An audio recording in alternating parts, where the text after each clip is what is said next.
Hey everyone, it's Rye bringing you a video on, or an introduction into Teamers and WvE. I kind of wanted to make this video for a long time, and thankfully, since I originally wanted to make it, the mod has changed hands in who runs it. So I'm going to be talking to Ashwin, who I'm sure you guys have heard a lot of on this channel, but Ashwin runs the SnowVe mod, and or he's one of the people that runs SnowVe mod. And we're going to be talking about Teamers, an introduction into kind of how the mentality behind it, what you need to do if you want to get involved, and how a normal game runs. Okay, Ashwin, my cringe intro is done. The fuck? Okay, cool.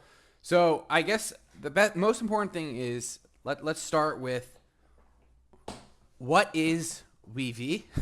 What is SnowVe? What is like skirmish? What is all this stuff, right? Like, and I guess what really differentiates them from normal free for all, normal anything. Yeah, so the biggest thing here is, in contrast to, you said, normal free for all, the game version these all are teamers.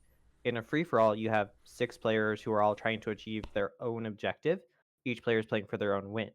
But in a teamer, you've got 2 teams and you're trying to win as a team. So a typical WvE or SnowVe is going to be 2 teams of 3 distinct players. That's why they're called that. WvE is short for West versus East. The 3-player West team versus the 3-player East team.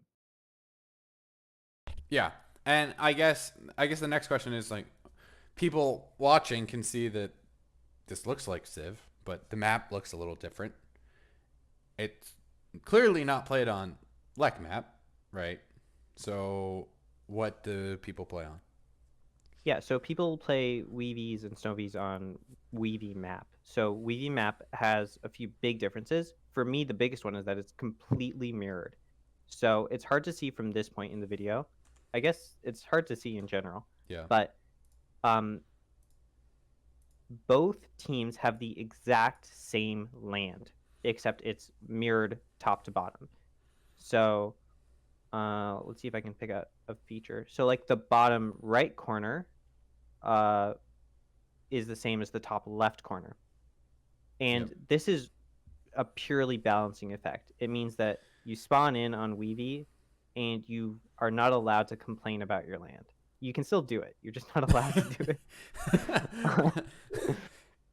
Because your mirror, who you join the game with, is going to have the exact same start, the exact same civ, which we'll get into in a second, but they're going to have the exact same position. So it really comes down to, are you like who's the better team and who's got the better strategy and stuff like that.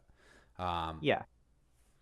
Yeah. So I guess what are some of the I this kind of encompasses that idea, but like, what are some of the cool things that were made specifically for this that I think people would really like? Like, so the first thing that comes to mind, for instance, is same Same turn. turn fix. Yep, Yeah. same Yeah. turn fix. Do you So want to yeah, talk the about whole that? philosophy of these, like Ryan was saying this earlier, the whole philosophy of Weebies is that you're trying to do as much skill based as possible. Like we're trying to limit the randomness to the complete minimum. Uh, you're supposed to lose a Weavy game and be like, yeah, I lost that because I made the wrong decisions. It's telling that I don't say win the game. Yeah, so there's a huge amount of balancing effects here. So if 2 people compete a wonder in the same turn in free for all, one person loses it and one person gets it, and the person who loses it, their game is just worse. And in WvE, if 2 people complete a wonder at the same time, they both get it because we're trying to maintain that balance throughout the game. We're trying to reward the skill, remove the randomness. WvE also has, in the same direction, it has same turn Pantheon fixes. You can't lose a Pantheon on the same turn, and same turn religion fixes. You can't lose religion on the same turn. So there's a lot of effort that goes in here to balancing it completely. There's some like auxiliary changes as well because the map is mirrored. There's some small changes that are included so that the sort of native Civ bias to spawning things in the bottom left doesn't screw you over. Yeah. And that when we'll talk about that when we get into like mod specific features. obviously like thinking of honor general here, but yeah, I know. I think that that's all great points, and I think that's really important to kind of emphasize is that when you load into a WvE, the goal is everyone on your team is working together to beat the other team, and it should 100% come down to skill. Now, obviously, that's idealistic, and there still be some randomness in Civ in general, but realistically, it should you should feel good about losing or you should feel good about winning in terms of how you played and how versus how the other team played. Maybe they had just a better strategy than you and that's why you lost. Or maybe you guys simmed incredibly well versus them and you guys were up 30 pop, got to land ships 2 turns faster, whatever it might be. And then that's what pushed you to win. So there's a number of different reasons why a team could win or lose. But usually, I think this is a good segue. How does the game usually end? Is it just you guys go crossbow each other?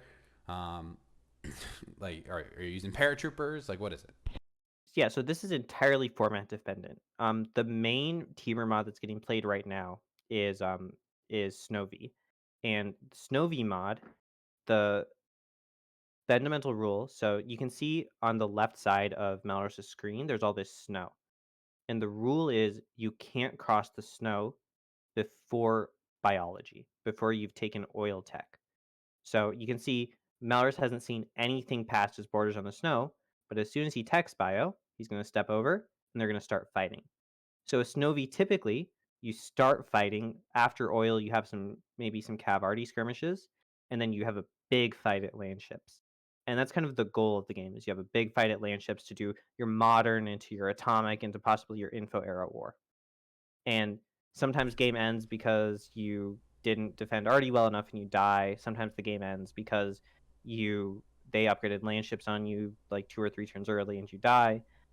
Sometimes games end because people look at the sim position and they're like, we can never win this, and they just concede. In free for all, there are a lot of like resources for when you're irrevocably behind.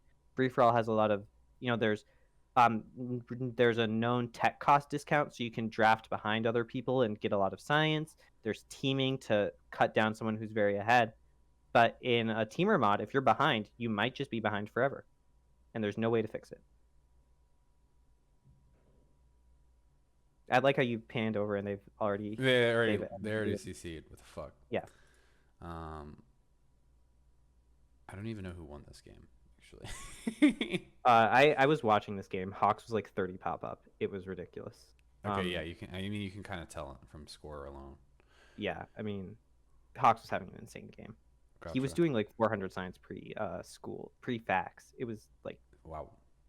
Yeah. I mean, anyway. Rome, baby. Yeah. So I guess that's a good point. Now, I guess let's talk about the other formats because teamers. This is not just a SnowVe video. This is also like, in general, like teamer theory video. When you're what other formats have existed? What are the other ones that run currently? Yeah, so we'll start with what runs currently. So currently, Skrim mod is running like semi-regularly. Skrim mod is developed by Conrad, a community figure, and Skrim mod is so SnowVe mod is focused on this land ship to radar to stealth kind of war, and that's what the rules in the map are set up to do. Skrim mod is much more focused on crossbow and arty war. Well, actually, the interesting, there is no rule in Skrim mod. Yeah, you can go whenever, but it's just most common to go at crossbows. But sorry to interrupt you. Yeah. It's a good point. So Skirm, you can technically just start fighting. People start fighting at chariots in Skirm. People meet much earlier. The first Skirm I played actually went to land ships, and then I think the one after that. But really? I think that indicates. Yeah, it was really. The first Skirm I played, I got charioted and died. So that's how it's supposed to go. Yeah. That's how it goes. Yeah. So Skirm targets warring much earlier than SnowVe does, and it's kind of balanced more around that. Mm-hmm. The WvE mod is the sort of the earlier mod that SnowVe branched off of, and WvE mod had an ocean strip in the middle, and so WvE mod was focused on fighting at plains. And so people would throw bomber stacks at each other, and they drop paratroopers, and they drop XCOM, and it went very long. Are there any like currently running teamer mods other than that? No, 'Cause- I just kind of I think in the past there have been frigate WvEs, which were just kind of what they sound like. You're full coastal, and your job is just to fight at frigates. But for the most part, I think you did a good job covering it. The main ones that run are Skirmish and SnowVe. SnowVe is obviously a play on words from the predecessor, which was WvE. The main difference is that this is played on snow strip versus ocean strip. And I think that's a very important distinction. There's multiple different strips in the middle that you can have, which dictate what type of teamer you're playing. In Skirmish, you're playing skirm strip, or you'll play like grassland strip or plain strip or something like that. SnowVe obviously uses snow. In Ocean WvE, which it's more commonly known as now, you're not playing with snow or anything. You're playing with ocean. So the whole objective is to get Great War bombers and drop paratroopers and nuke each other, etc. Each type of WvE kind of practices different types of war and the different types of sim leading up to it. Now, obviously, this type of map format doesn't really make sense, right? If you're looking at it from a LEC perspective, because how does everyone maintain their happiness, And I think this is an important segue where we talk about the roles in a teamer. And in almost every teamer, the same type of roles exist in some way. So generally speaking, there's always a wide player. There are some exceptions to this, but in general, there's always a wide player. This player is playing Liberty, and Liberty, importantly, is the only policy tree that is unchanged compared to what it is in LEC mod. You can play Liberty in WvE or SnowVe or anything, and it will be the exact same as it is in LEC mod. That is the only tree that is the same. That being said, that says a lot about Liberty. That really does say a lot about Liberty. That being said, Piety has gotten an immense amount of changes. If you've seen my what happens when you play SnowVe mod in LEC map video, I'm playing Honor. I'm playing SnowVe Honor in that map, and it looks completely different. You have a lot of generals flying around and stuff like that. So that to me is an important distinction. I also think Piety plays a completely different role than in LEC mod. Do you want to talk about Piety? Yeah, I think Piety in some sense is more required than Liberty even. I've played games with like double honor in Piety. I just said wide player, but yeah, that's true. Yeah. So you've got your wide player whose job is to create something like science and late game hammers, and they generate all the scientists and make you strong. There's the Piety player whose job is mostly to make the religion. Religion design is a huge component of these games. Like you can definitely lose a game on a bad religion pick. So the Piety player's job is to secure the religion, spread the religion, and in the late game, they tend to be the one kind of like watching out, making sure people are doing the right things, making sure that you're pushing in the right place. It's you could say cerebral, you could say boring. I mean that it depends how much you want to commit to it. I mean, you watch someone like Mega play Piety. He's always kind of trying to micro other people's cities.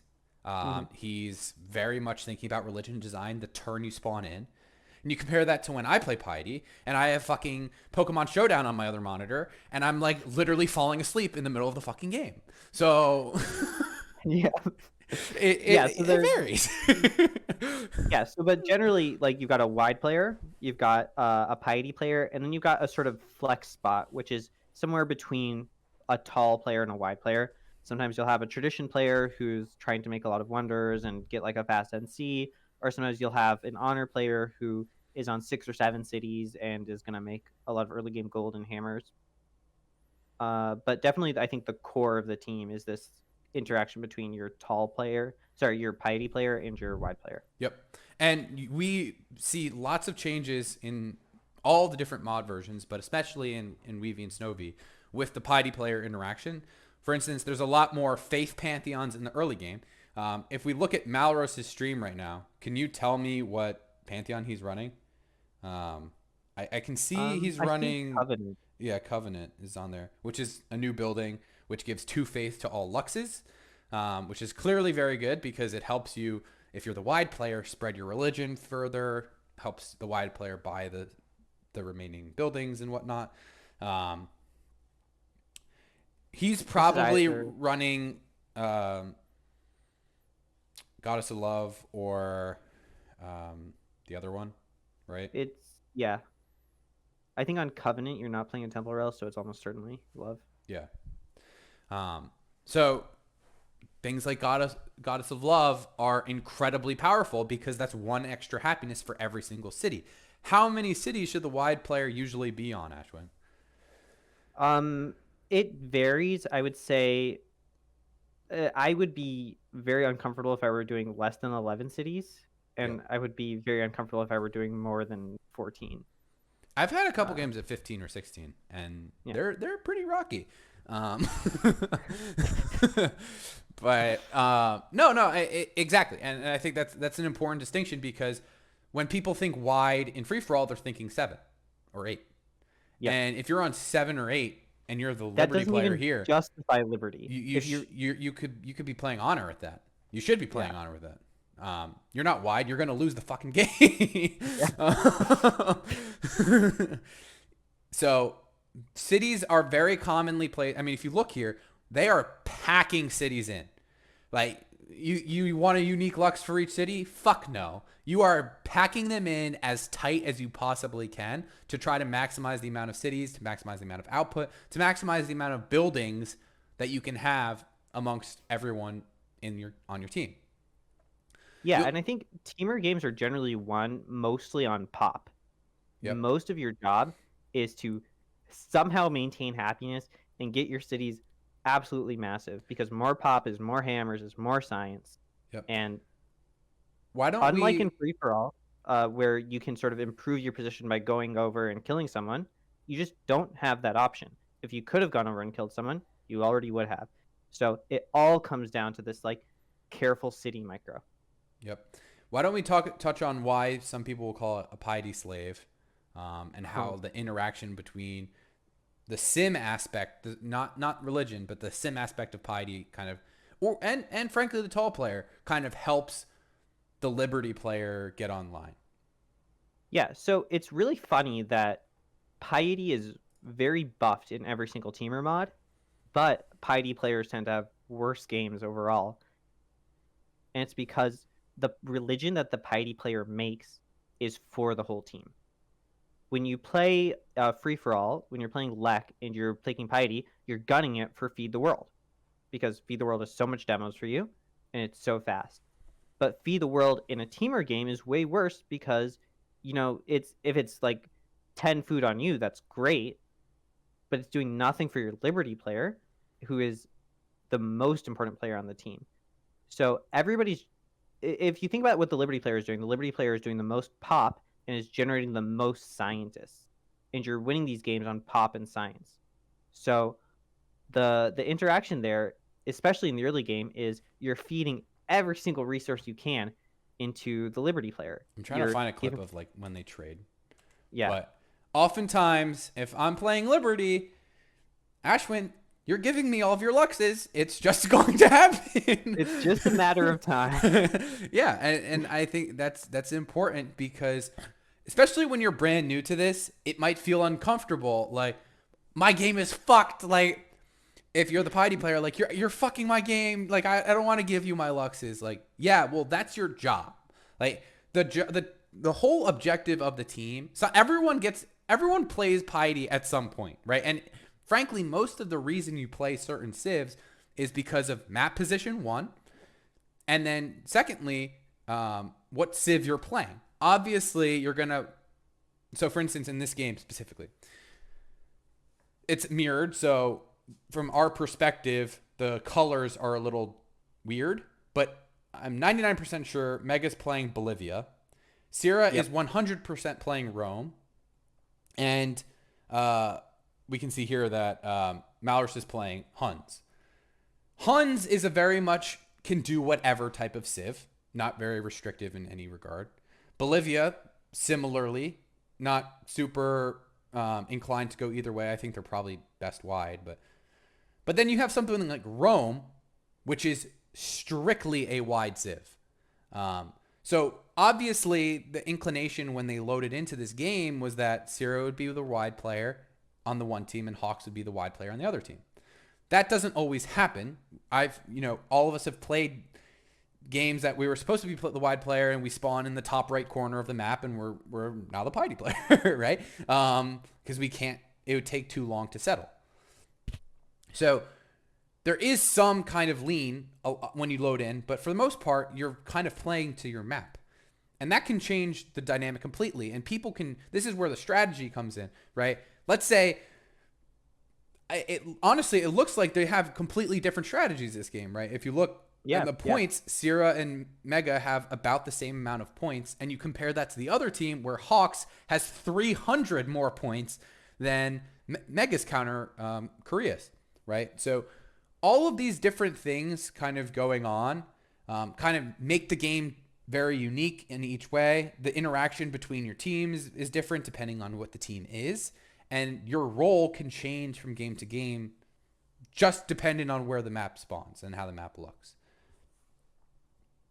Oh, this is really nice that we get this religion found. Yeah, so he was doing vision quests. Sect makes sense because he needs to get the faith online for all of the other players. Pagodas, and it looks like they did Covenant too. So they're just doing double religion or double building. Are they actually? That sounds terrible. No wonder they lost. Faith sites, yeah.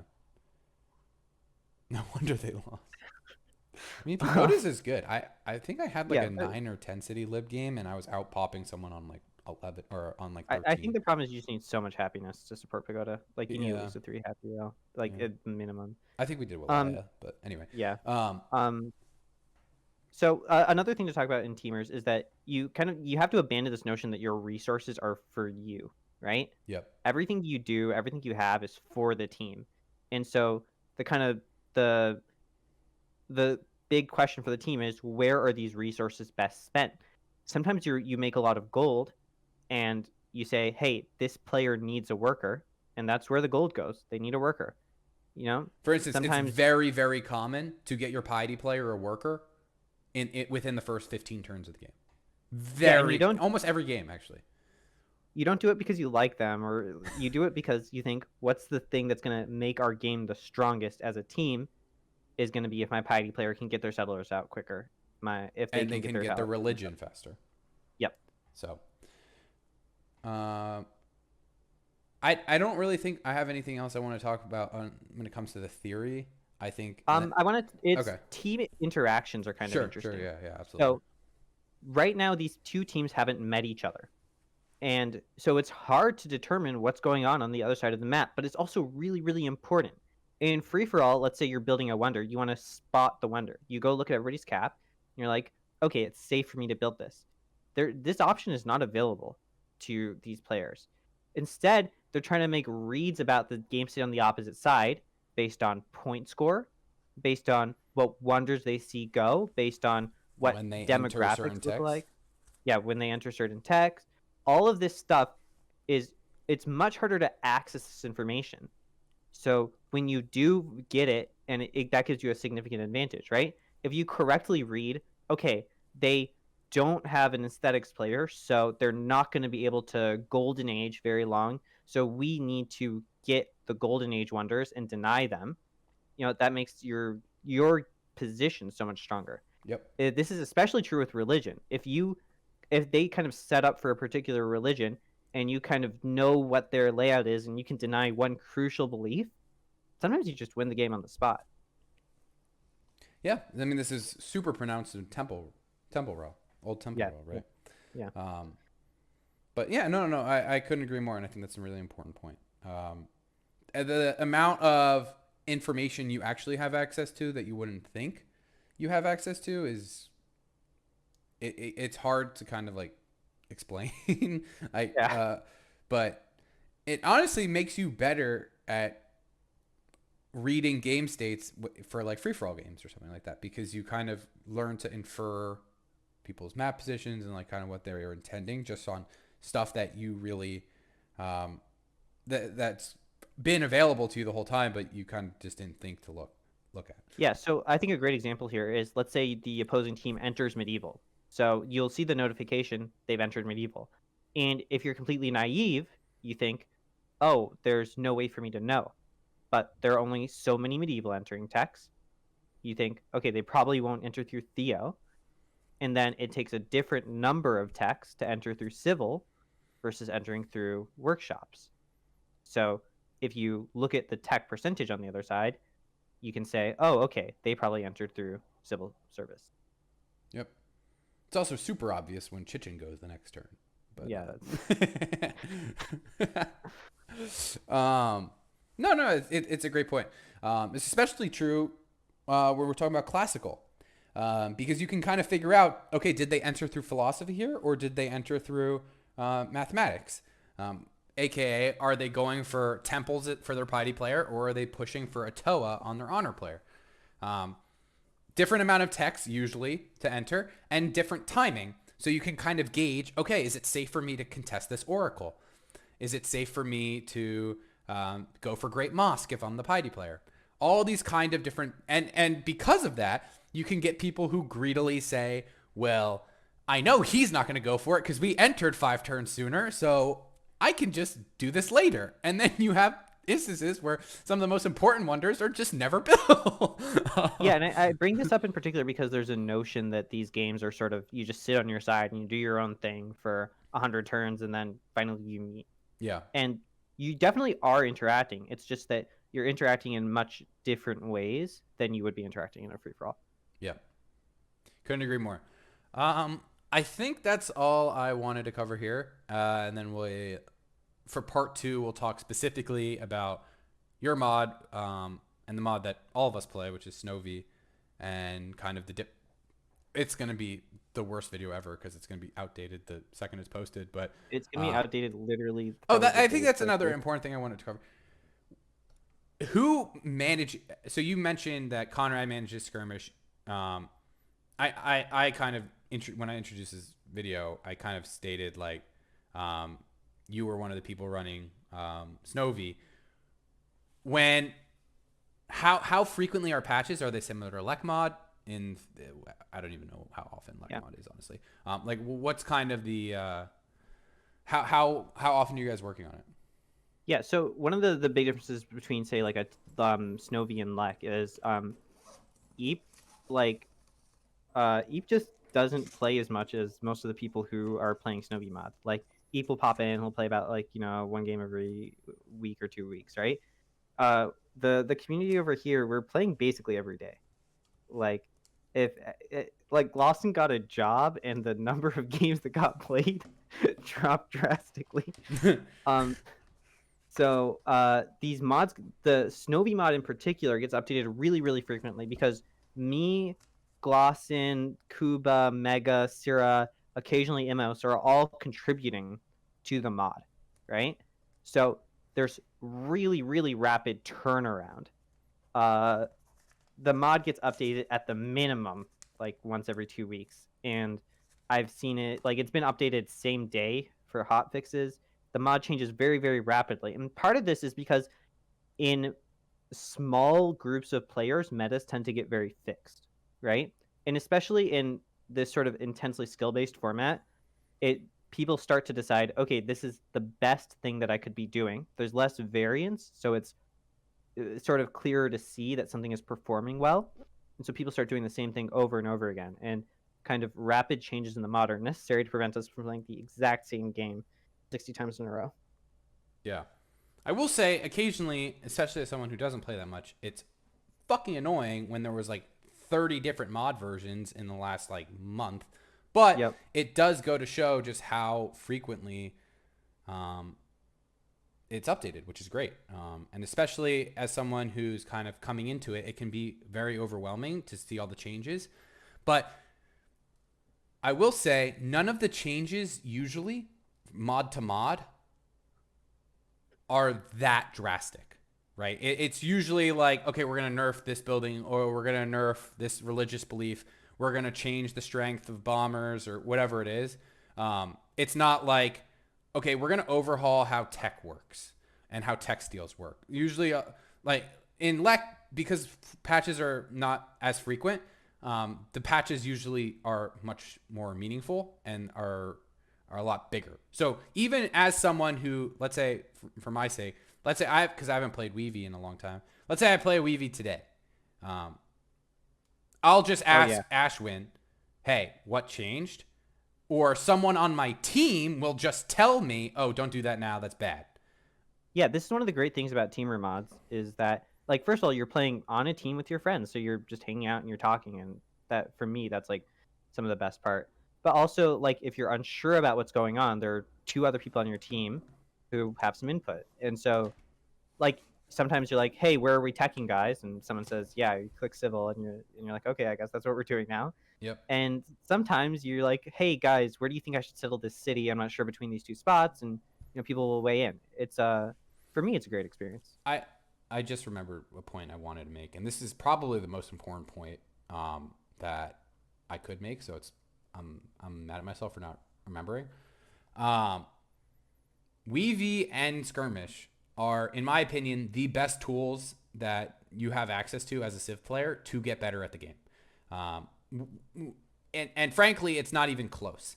I remember what it was like when I was first learning how to play Skirmish. And if I didn't have that Skirmish experience, I never would have been good. I never would have gotten to the level I did. Because when you're constantly getting backseated live by people who want you to succeed because you are on their team. Because their asses are on the line. Yeah, because they're on your team, and they will, like, if you are on my team, I will scream at you. But it's because I want you to play better and get better at the game, and that's kind of like the mentality everyone has. Actually, no. Wait, is that? No, never mind. Sorry. But I cannot recommend enough playing WvEs, playing SnowVes, playing Skirmish as a means to get better at the game. I do think, though, there has to be some foundational skill at the game before you dive in. But I think because there's such a wide variety of players at different skill levels, it is pretty easy to balance lobbies usually. It's especially easy if two people are both new and they come at the same time. But I will stand by the fact that I think SnowVe and WvE and all these different teamers are by far the best way to get better. It allows you to kind of think about the game in a different way. You get to, and one of the other important points is, like, a lot of the best players are the WvE players. Like, we're kind of smug about it. What? We're kind of smug about it. I mean, yeah, but like if you think about it, like who's winning the free for all tournament right now? It's Miota, right? Miota is like 4-0 or something in all of his games. I don't remember the last time Miota played a fucking free for all except for this tournament. Right? It's true. All he's been doing is playing WvE. So if you want to play with Miota or you want to play with Sierra, like all they do is play WvE. They don't play free for all. So the best way to kind of play with some of the best players that you probably don't see play free for all, like if you want to play with Ashwin or you want to play with Hawks or you want to play with Glosson, people who literally never play fucking free for all anymore because they've vowed against it. I swore because they are elitist for that reason. But if you want to play with those people, like this is the only place to play with them. So it is pretty cool in my opinion that it's almost a very different player base. Like you're gonna have some overlap for sure, but there's a lot of people that exclusively play WvE, or SnowVe or Skirmish. So that, in my opinion, that's why I think one of the reasons why it's so easy to get better is because you have access to some of the best players like at your fingertips, and you can just kind of ask them questions and stuff like that. The other thing I think is big is that because the map is so mirrored, you're constantly subjected to like a binary comparison. Yeah. You always have like basically hard concrete evidence on how one strategy matched up against another. And so when you meet and you're doing more hammers than your opponent, you start looking for the concrete reason why did that happen. Yep. And it's really good for developing things. And it's not just that. It's also like after the game, there's always a very in-depth talk where everyone's just coping out of their fucking minds on why they lost. Yep. But it is very illustrative when you're new. You can say, hey, Ashwin, you were my mirror. How did you set it? How did you settle? And then he can talk you through his thought process on, okay, I settled here because of X, Y, and Z, and that's why I was able to get the religion a turn or two sooner, faster happened, than you. Like I think 2 games ago, Bing got out a settler 1 turn earlier than me and beat me to craftsman, and that's obviously a huge swing for the game. And definitely after the game, I was like, "What happened there? How did you get that out?" And he bought a tile 1 turn earlier. And these small changes, like these things that like almost never matter in a free for all, there's so much impact. Yep. In a teamer. Okay, I think I'm gonna call it here. But we will delve into the wonders of SnowVe in the next video. So stay tuned.